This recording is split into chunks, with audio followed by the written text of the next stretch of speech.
nothing fucking glamorous about this. Wipe sweat and blood and carry around jockstrap. All right. James, congratulations on the victory. I thought it was a pretty impressive performance, but it seemed like you were frustrated at the end. So what was your instant evaluation of it? I obviously got to go back and watch it, but I mean, I was talking to Coach Mark about this. I felt terrible going into the fight. I had a real weight cut at 70. I was 199, water loaded, probably 13 days ago or whatever. I had a real weight cut. I probably cut 20, 25 pounds. I mean, it wasn't like I didn't die or anything like that, but it wasn't easy. And I felt lethargic tonight. It kind of reminded me to my last fight at 55, to where it was, I felt flat and I felt lethargic, and he kicked my knee in the middle of the first round. So coach is telling me to move left right a little bit more, and I just every time I move, my knee is kind of like just unstable. So I had to move a little bit more linear, and when I did that, it opened my stance up a little bit, which is why he was kicking my lead leg out. So normally that's not a problem for me. I can switch and I can adjust, but I just didn't feel sharp tonight. You know what I mean? I didn't feel good. Man, at this point, who gives a shit? You know what I mean? Like 13 days notice against a guy that's never been beaten before. Like on Fight Island, the people don't understand how different of a monster this is. It's up there with the Ultimate Fighter. You know what I mean? Like it's a different animal. To come here, 15 and a half hour travel. The sleep schedule is so out of whack. I'm getting like 1 and 2 hours of daylight a day. It starts to mess with your psyche. I mean, it's a different animal, and you got to be mentally tough to fight here. So, like I said, I'm not happy with my performance, but I am happy to, given the circumstances, I am happy to come away with a win over a quality opponent. We saw clearly the knee damage in the fight, and then we saw it right here as you're walking in. I mean, I know it'll need some evaluation, but what do you think? Are we talking something serious, or? I think it's torn. I'm not sure. I mean, I like anything that's like, if it's not flat, anything one side or the other, it just seems like there's no stability at all. That's why he kept saying, move to the right, move to the right. I'm like, I'm trying, motherfucker. Like I almost fell over a couple times. So I kind of just had to, I guess, set a little bit more, which I mean, you've watched me fight before. It's not really my style. You know what I mean? Like, I like to move a lot. I like to switch a lot, which I didn't want to switch because switching is what got my knee kicked, I believe. It was just, it's the fight game, man. It's the hurt game. So it's just adapt and overcome. I've been doing this for a long time. I feel like that stuff doesn't bother me. I think I even told him, I said, my knee's torn, and he's like, is you okay? I'm like, yeah, I'm fine. I mean, you just figure it out, So I've got quite a bit of experience in dealing with this, so it is what it is. At the end of the day, you walk away with the win, so that's what matters. What does that do, though? I mean, as you're trying to define this balance between fighter and coach, suffering a potential, serious injury like that, does that do anything for you in terms of your decision-making process of what's next?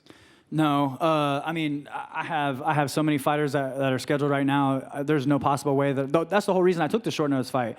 Is I was telling my manager Jason House that you got to get me on the island, because if I don't fight on the island, I'm not fighting for the rest of the year and probably first quarter of next year. So I have 12 fighters on my roster at my gym in the UFC alone, myself included. But I mean, I think I have 6 or 7 booked in Q4, or I have 6 booked in Q4 and 2 booked in Q1, and I have another 4 or 5 that aren't booked yet. So yeah, I mean, I'm in the gym constantly, all day, every day, and anytime Mark tells me to take a fight, we took this fight 8 weeks ago, and we accepted it, and they pulled it from us. They said, we're gonna put you in Vegas at a different date, and I said, okay, cool, and we never really heard anything, or it didn't work with my schedule, one of the two. This fight came up like a month ago, and I was like, no, I'm not taking it on short notice. Like I already did it, and they're like offered it again, and then finally, 13 days later, they're like, oh, this fight's still open. I was like, fuck it, whatever, let's do it. You know what I mean? Because if not, I wouldn't fight again. So we like the matchup from, if I have 8 weeks to get ready for this, is a different ball game. You know what I mean? Like it just is what it is. So Mark said go, so we go, and it is what it is. Last thing for me, is there a date circuit on the calendar in 2021? I mean, do you get selfish and tell your guys, hey, you guys stay away from this date because it's mine? No. I feel like you guys get frustrated. I know the UFC gets frustrated with me because it's almost impossible for me to guess when I'm going to fight again. But my passion is in coaching, and I feel like I'm a better coach than a fighter, and I feel like I'm segueing into that. My fighters come first, and I work around them, not the other way around. And it might not be the answer you guys like to hear, but it is the truth. So. James right here. What's up? Might be a weird question, but if you were your coach watching this fight, how would you grade your performance in there? Well, I haven't watched it back yet, so when you ask me that, are you saying how would my performance be just in general or given the circumstances? Given the circumstances. Well, my coach is right there. I mean, let's ask him. I mean, I am not happy with my performance. I'm once again, I felt lethargic. I felt slow. I know he's seen it, and listen, he knows me better than anybody, and it's almost comical now that we've been doing this so long together. It's like I know that he knows that I look like shit, and it's like he knows that I know that he knows that. You know what I mean? We're just like, fuck it, let's go. You know what I mean? So. Given the circumstances, beating a guy that's never been beaten on 13 days' notice, dealing with the monster of Fight Island, pretty good. You know what I mean? Like, given the circumstances, good. Not taking circumstances into play, I felt like I was slow, lethargic, low volume with the knee. It didn't allow me to move like I like to. You know, I just C-, D+ maybe, if, you know, taking circumstances away. And was there some sort of issue between you and Joaquin Buckley? He seems to say, like, yeah, the dude's a clown, man. Listen, this dude, people just know him from his viral video, for his viral knockout, beautiful knockout. I'm not gonna dog him for that. But the dude's a shitbox. Like, he's from my neck of the woods, and all he does is sit on social media and talk shit all day. So he asked me if he could come train, and I told him to get fucked. Like, I don't want that. I don't want that type of culture in my gym. I don't need that type of culture. No. And he took offense to it, and it is what it is. If he can get it too.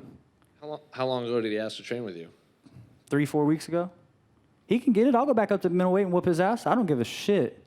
Like, normally I only need 24 hours to go up to middleweight. He can get it though. We can figure this out. No problem. I know he's got a fight set, but I'll go back up to middleweight for that. No problem. No problem. Easy work.